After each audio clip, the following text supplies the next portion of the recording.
Pneumoconiosis. A pneumoconiosis is a lung disease secondary to inorganic dust inhalation. In contrast, hypersensitivity pneumonitis is caused by organic dust inhalation. Silicosis and coal workers pneumoconiosis (CWP) are the two most common pneumoconioses. They have indistinguishable imaging findings even though they are due to different inhaled dusts and have different histologic findings. Imaging features also overlap with sarcoidosis. Silicosis is due to inhalation of silica dust, which minors may be exposed to. CWP is caused by inhalation of coal dust, which does not contain any silica. The most characteristic finding of uncomplicated disease is multiple upper lobe predominant paralymphatic nodules. Eggshell lymph node calcifications are commonly seen in silicosis, less commonly in CWP. Silicosis or CWP can become complicated with large conglomerate masses or progressive massive fibrosis. Silicosis complicated with progressive massive fibrosis, CT demonstrates upper lobe predominant fibrotic changes. There are paralymphatic nodules, yellow arrows, and a developing left upper lobe conglomerative mass, red arrow. Eggshell calcified lymph nodes are present in the mediastinum, blue arrows. Both silicosis and CWP confer an increased risk of TB. Kaplan syndrome is seen in patients with rheumatoid arthritis and either CWP or silicosis, more common in CWP, and represents necrobiotic rheumatoid nodules superimposed on the smaller centrilobular and subpleural nodules of the pneumoconiosis. Asbestosis is lung disease caused by inhalation of asbestos fibers. End-stage asbestosis can lead to pulmonary fibrosis with a UIP pathology. Unlike the other inhalational lung diseases, asbestosis predominantly affects the lower lobes because the asbestos particles are too large to be removed by the alveolar macrophages and lymphatic system. The radiographic CT appearance and distribution of advanced asbestosis may be indistinguishable from IPF. However, an important clue seen in asbestosis is pleural thickening and plaques. Even though pleural plaques, which may or may not be calcified, are due to asbestos exposure, they are not a component of asbestosis, do not lead to fibrosis, and are usually asymptomatic. Eosinophilic lung disease. Eosinophilic lung disease is a spectrum of diseases that feature accumulation of eosinophils in the pulmonary airspaces and interstitium. Simple pulmonary eosinophilia, Loeffler syndrome. Simple pulmonary eosinophilia, also known as Loeffler syndrome, is characterized by transient and migratory areas of focal consolidation, with an elevated eosinophil count in the peripheral smear. An identical appearance can be seen as a response to injury, especially with parasitic disease and drug reactions. The term simple pulmonary eosinophilia is reserved for idiopathic cases. Chronic eosinophilic pneumonia. Chronic eosinophilic pneumonia. Chest radiograph demonstrates upper lobe and peripheral consolidation. Axial CT shows bilateral patchy peripheral consolidative opacities. Case courtesy Ritu R. Gill, MD, MPH, Brigham and Women's Hospital. Chronic eosinophilic pneumonia is an important consideration in the differential diagnosis of chronic consolidation.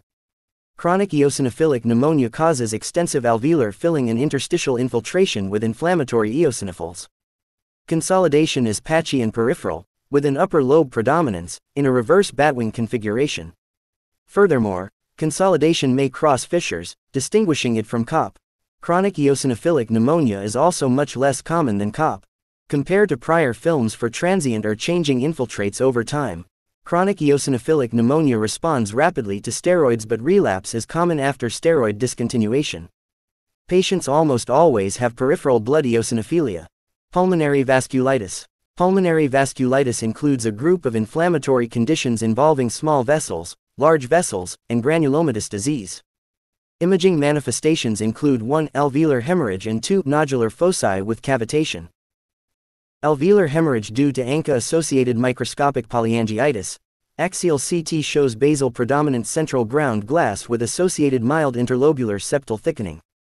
This patient had renal insufficiency and had AP ANCA-positive vasculitis with alveolar hemorrhage. Microscopic polyangiitis is the most common cause of pulmonary hemorrhage with rapidly progressive renal failure as part of the pulmonary renal syndrome. P ANCA is positive. Alveolar hemorrhage only occurs in about 20–30% of patients.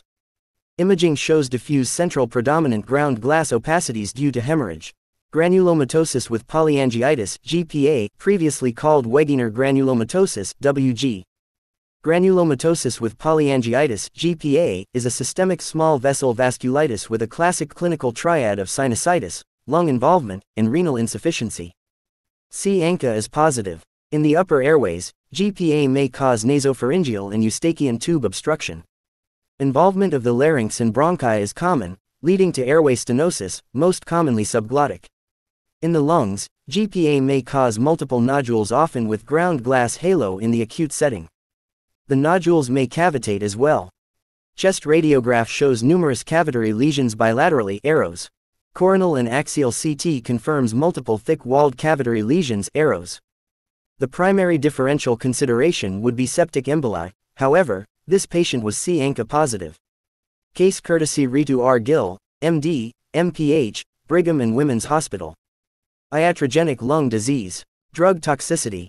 The lung has a diverse but finite repertoire of responses to injury, including pulmonary edema due to increased capillary permeability (ARDS), organizing pneumonia, eosinophilic pneumonia, bronchiolitis obliterans, pulmonary hemorrhage, NSIP, and UIP.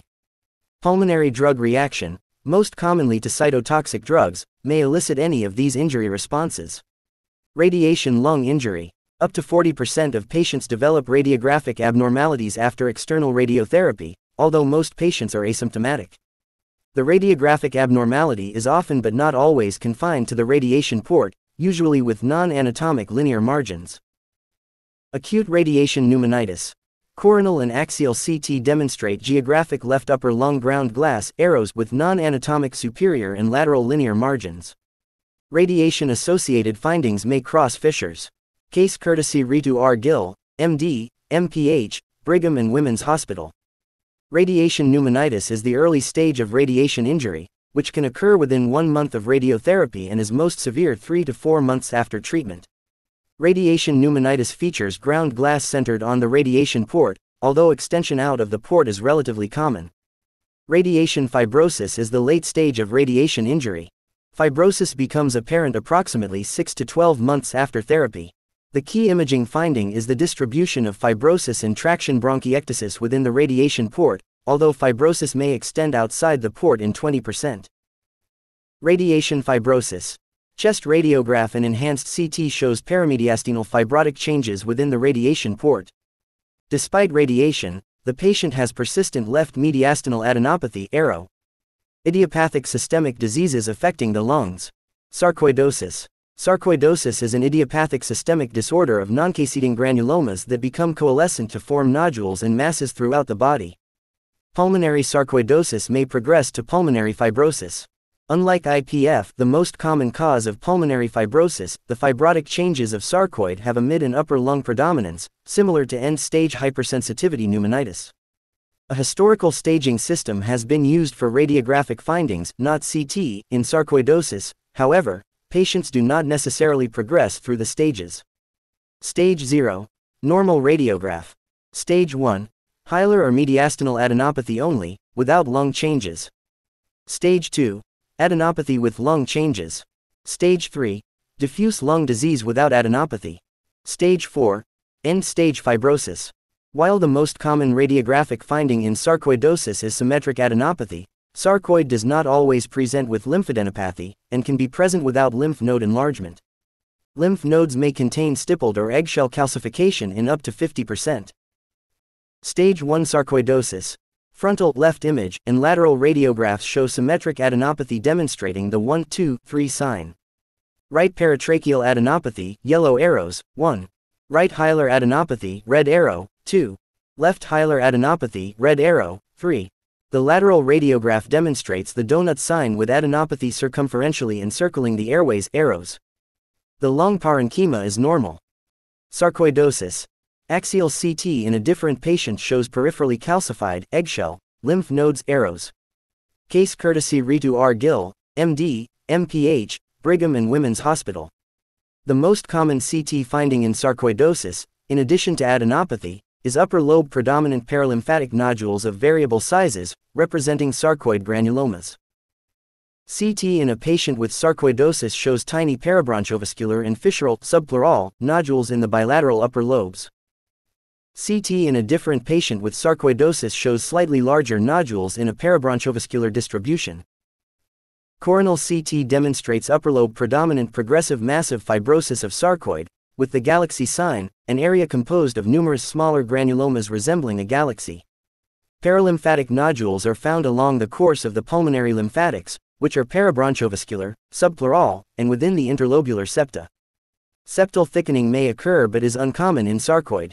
Paralymphatic nodules may coalesce into a mass up to several centimeters in diameter. The galaxy sign is seen when small nodules are peripheral to a nodule or mass. Nodules may occasionally be miliary. Diffuse micronodules may simulate ground glass.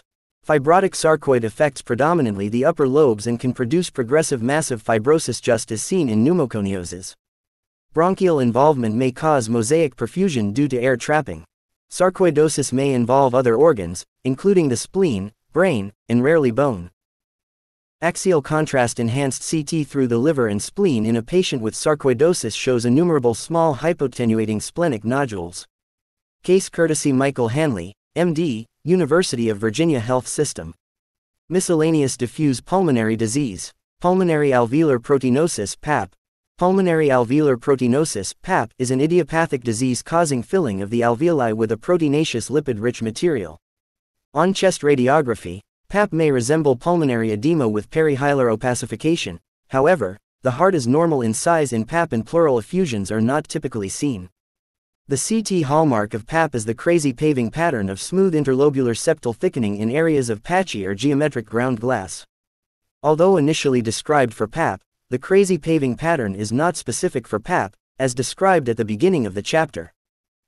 Pulmonary alveolar proteinosis. CT shows ground glass opacification with interlobular septal thickening representing the crazy paving pattern. Patients with PCP are susceptible to superimposed infection, classically with nocardia, which typically presents as a consolidation. Treatment of PAP is whole lung bronchoalveolar lavage. Pulmonary alveolar proteinosis with superimposed nocardia. CT shows bilateral crazy paving predominantly in the right lung, with a dense consolidative opacity in the left upper lobe, arrow representing superimposed nocardia pneumonia. Case courtesy Ritu R. Gill, MD, MPH, Brigham and Women's Hospital. Cystic lung disease. Pulmonary Langerhans cell histiocytosis (PLCH). Pulmonary Langerhans cell histiocytosis. Chest radiograph shows multiple upper lobe predominant cysts with the suggestion of multiple small nodules. There is a moderate left pneumothorax, yellow arrow. CT confirms the pneumothorax, yellow arrow, but more clearly delineates the upper lobe predominant cysts better seen in the top right image, and nodules bottom left image, red arrows. Case courtesy Ritu R. Gill, MD, MPH, Brigham and Women's Hospital. Pulmonary Langerhans cell histiocytosis (PLCH) is a smoking-related lung disease. Nearly 100% of adults with PLCH are smokers.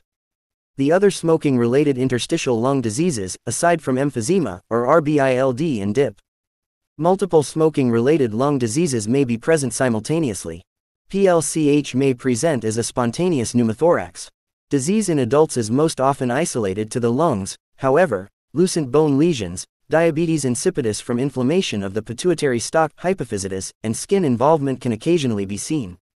In addition to LCH, the differential diagnosis for diseases affecting the lungs and bones includes malignancy, tuberculosis, fungal disease including blastomycosis, histoplasmosis, and coccidioidomycosis sarcoidosis. In Gaucher disease, pulmonary involvement is rare and may resemble DIP. The first detectable abnormality is nodules associated with airways. As the disease progresses, the nodules cavitate and resultant irregular cysts predominate. The natural progression is from nodules cavitary nodules irregular cysts. At any point in time, a patient may have nodules only, nodules plus cysts, or cysts only. Radiographic and CT findings include upper lobe predominant cysts and irregular parabronchovascular nodules, both sparing the cystophrenic sulci. The Cheerio sign in LCH refers to pulmonary nodules with a central lucent cavity supplied by a patent bronchus on CT imaging. Smoking cessation is critical for stopping the progression of PLCH. However, the cysts will not resolve. Lymphangioliomyomatosis, LAM. Two separate patients with lymphangioliomyomatosis. Patient 1, top radiograph and top CT, has end-stage LAM with severe cystic change and moderate right pneumothorax. Patient 2, bottom left CT, shows a less severe stage of disease, with multiple smooth-walled cysts and bilateral pleural effusions. Although the pleural fluid was not sampled in this case, there is an association of LAM with chylous effusion. Case courtesy Ritu R. Gill, MD, MPH, Brigham and Women's Hospital. Lymphangioliomyomatosis (LAM) is a diffuse cystic lung disease caused by bronchiolar obstruction and lung destruction due to proliferation of immature smooth muscle cells in small vessels, lymphatics, and bronchioles. Approximately 1% of patients with tuberous sclerosis, triad of seizures, mental retardation, and adenoma sebaceum have LAM. Sporadic LAM is seen in women of childbearing age or older. The cysts do not disappear over time. The current treatment is mTOR inhibitors. LAM is associated with pneumothorax and chylous pleural effusion. CT of LAM shows numerous thin-walled lung cysts. In contrast to LCH, the cysts tend to be round and regular. Also, LAM affects the lungs diffusely while LCH is upper lobe predominant. Lymphoid interstitial pneumonia, LIP. Lymphoid interstitial pneumonia, LIP, is both a clinical syndrome and the pathologic diagnosis. LIP is exceptionally rare as an isolated idiopathic disease and is most commonly associated with connective tissue disease, Sjogren syndrome, though also can be seen with HIV or CVID. The histologic hallmark of LIP is diffuse infiltration of the interstitium by lymphocytes and other immune cells, with resultant distortion of the alveoli. LIP imaging most commonly presents with cysts and nodules, though cysts alone, nodules alone, ground glass, or interlobular septal thickening may also be seen. The scattered thin-walled paravascular cysts are thought to be due to air trapping. LIP may be complicated by pneumothorax in advanced disease. LIP. Unenhanced axial CT shows patchy ground glass opacities, scattered paravascular cysts, and a right-sided pneumothorax. Case courtesy Ritu R. Gill, MD, MPH, Brigham and Women's Hospital. Birt-Hogg-Dubé syndrome, BHD. Birt-Hogg-Dubé syndrome, BHD, is an autosomal dominant genetic disorder caused by a mutation in the folliculin FLCN gene on chromosome 17p11.2. The syndrome is characterized by fibrofolliculomas, noncancerous skin lesions, renal tumors, most common chromophobe renal cell carcinoma and renal oncocytoma, and renal and pulmonary cysts. Spontaneous pneumothoraces can occur as sequelae of pulmonary cysts. Imaging findings include lower lung predominant cysts which are often subpleural or paravascular, with a polygonal or floppy shape. Summary of cystic lung disease. Table for differential of cystic lung disease, KB April 24, 2020, taken and reformatted from Mark's ILD lecture. Entity nodules pneumothorax pleural effusion zonal distribution number of cysts LAM++ diffuse many PLCH++ or minus upper few many. LIP plus or minus lower few BHD plus lower few. Mediastinum. Anatomy of the mediastinum. Provascular anterior. Fat. Lymph nodes. Thymus left brachiocephalic vein. Visceral middle. Lymph nodes. Thoracic duct. Trachea and esophagus heart, ascending and descending. Aorta. Aortic arch great vessels and SVC, IVC, intraprecardial pulmonary arteries and veins. Paravertebral posterior. Thoracic spine. Paravertebral soft tissues. Several methods have been proposed to divide the mediastinum. This text follows the International Thymic Malignancy Interest Group (ITMIG) method that has been accepted as a new standard. The mediastinum is divided into 3 arbitrary compartments to aid in the differential diagnosis of a mediastinal mass. However, there are no anatomic planes separating these divisions and disease can spread from one compartment to another. The 3 divisions are used to aid in the differential diagnosis of a mass in planning for biopsies and surgical procedures. Provascular compartment. The provascular compartment is bordered by a superiorly, the thoracic inlet, b inferiorly, the diaphragm, c anteriorly, the posterior border cortex of the sternum, d laterally, the parietal mediastinal pleura, and e posteriorly, the anterior aspect of the pericardium. Essentially, it contains the thymic remnant. Visceral compartment. The boundaries include a superiorly, the thoracic inlet, b inferiorly, the diaphragm, c anteriorly, the posterior boundaries of the provascular compartment, and d posteriorly, a vertical line connecting the thoracic vertebral bodies 1 cm posterior to its anterior margin. Essentially, it contains the heart, great vessels, trachea, and esophagus. Most lymph nodes are located in the middle mediastinum. The phrenic, vagus, and recurrent laryngeal nerves pass through the AP window within the visceral compartment. Paravertebral compartment. The anterior boundary of the paravertebral compartment is 1 cm posterior to the anterior vertebral body, and the posterior boundary is a vertical line along the posterior margin of the chest wall at the lateral aspect of the transverse processes. Lines, stripes, and interfaces. Interfaces between anatomic structures in the lungs, mediastinum, and pleura may be displaced or thickened in the presence of a mediastinal mass or abnormality. A line is a thin interface formed by tissue, typically less than 1 mm in thickness, with air on both sides. A stripe is a thicker interface formed between air and adjacent soft tissue. An interface is formed by the contact of two soft tissue structures of different densities. Right paraspinal line. A zygosophageal recess. Right paratracheal stripe. Left. The anterior junction line is formed by 4 layers of pleura, parietal and visceral pleura of each lung, at the anterior junction of the right and left lungs. On a frontal radiograph, the anterior junction line is a vertical line projecting over the superior 2/3 of the sternum. Abnormal convexity or displacement of this line suggests a provascular mediastinal mass. The posterior junction line is also formed by 4 layers of pleura, parietal and visceral pleura of each lung, but at the posterior junction of the right and left lungs. On a frontal radiograph, the posterior junction line is a vertical line projecting through the trachea on the frontal view, more superior than the anterior junction line. Unlike the anterior junction line, the posterior junction line is seen above the clavicles because the posterior lungs extend more superiorly than the anterior lungs. It is much less commonly seen than the anterior junction line. Abnormal convexity or displacement of this line suggests a paravertebral mediastinal mass or aortic aneurysm. Lines, stripes, and interfaces continued. The right and left paratracheal stripes are formed by 2 layers of pleura where the medial aspect of each lung abuts the lateral wall of the trachea and intervening mediastinal fat. The right paratracheal stripe is the most commonly seen of these landmarks, seen in up to 97% of normal PA chest radiographs. Thickening of the right paratracheal stripe is most commonly due to a paratracheal mass, including adenopathy or thyroid or tracheal neoplasm. Thickening of the left paratracheal stripe has a similar differential. Note that the normal left subclavian reflection is a less dense stripe on the left of the trachea. Mediastinal hematoma should be considered in the setting of trauma.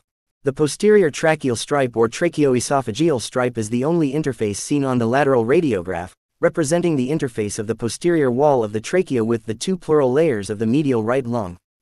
The right and left paraspinal lines are actually interfaces but appear as lines due to Mach effect and are formed by 2 layers of pleura abutting the posterior chest wall. In contrast to the posterior junction line, the paraspinal lines are located inferiorly in the thorax, typically from the 8th through 12th ribs. A paraspinal line abnormality suggests a paravertebral mediastinal mass, including hematoma, neurogenic tumor, aortic aneurysm, extramedullary hematopoiesis, esophageal mass, and osteophyte. The zygosophageal recess is an interface formed by the contact of the posteromedial right lower lobe and the retrocardiac mediastinum.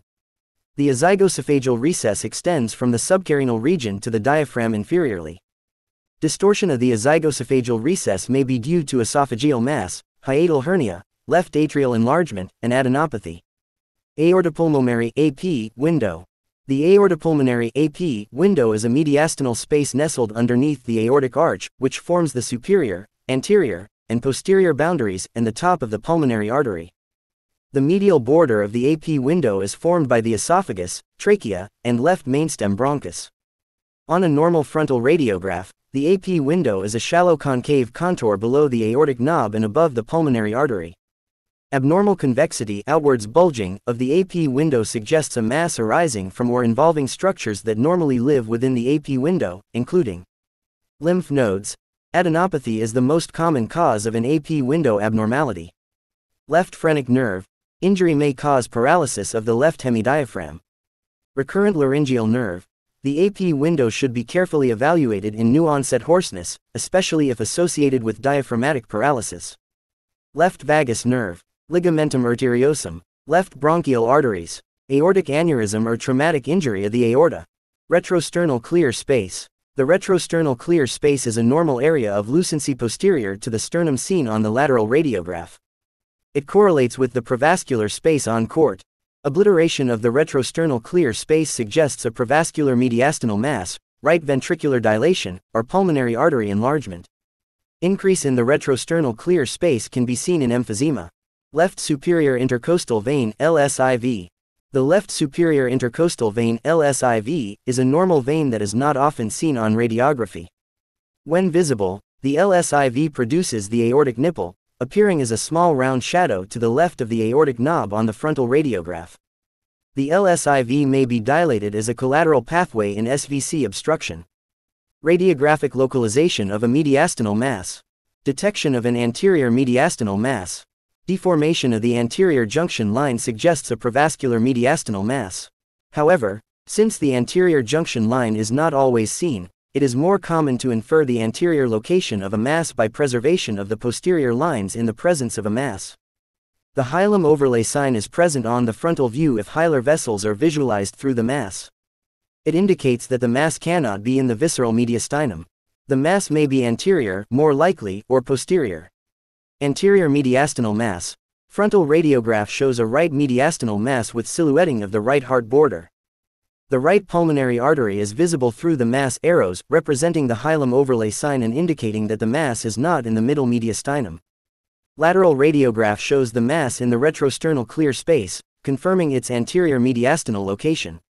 This was a teratoma. Obliteration of the retrosternal clear space on the lateral radiograph is direct sign of prevascular mediastinal location. Detection of a middle mediastinal mass. Distortion of the zygosophageal recess, distortion of the posterior junction line, paratracheal stripes, or convexity of the AP window suggests a visceral compartment mediastinal mass. Displacement of the descending aortic stripe. Frontal chest radiograph left shows lateral displacement and bowing of the left para-aortic interface arrows. Axial contrast enhanced CT shows a non-enhancing homogeneous mass arrow effacing the esophagus. Although extremely rare, this was a liposarcoma. Detection of a posterior mediastinal mass.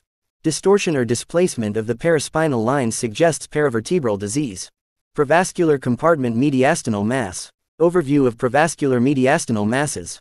The differential diagnosis for a prevascular mediastinal mass includes thymic epithelial neoplasm, such as thymoma if the patient is middle-aged or older, or has a history of myasthenia gravis.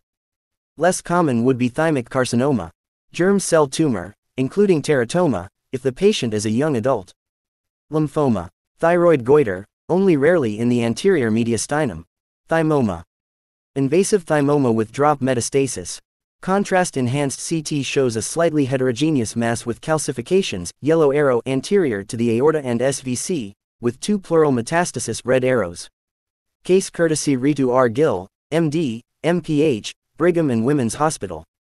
Thymoma is the most common primary tumor of the anterior mediastinum and typically occurs in middle-aged or older individuals, between 35 and 60 years. Thymoma is associated with myasthenia gravis, MG.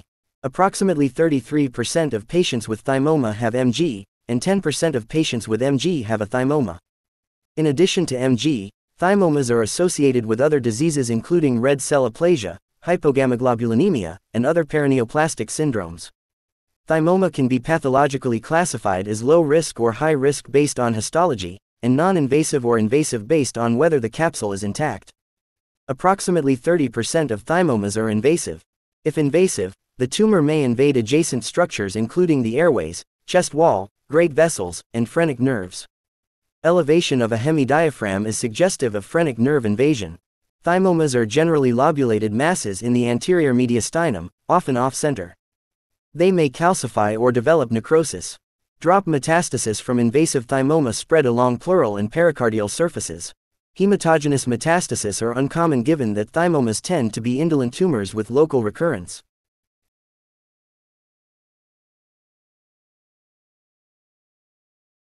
Less common thymic lesions. Thymic carcinoma. Unlike thymoma, thymic carcinoma is histologically malignant, very aggressive, and often metastasizes hematogenously to lungs, liver, brain, and bone. Prognosis is poor. Distinction between invasive thymoma and thymic carcinoma is difficult by imaging alone. Thymex cyst. A thymic cyst may be secondary to radiation therapy, e.g., administered to treat Hodgkin disease associated with AIDS or Sjogren's syndrome, especially when multilocular, or congenital arising from remnants of the thymopharyngeal duct.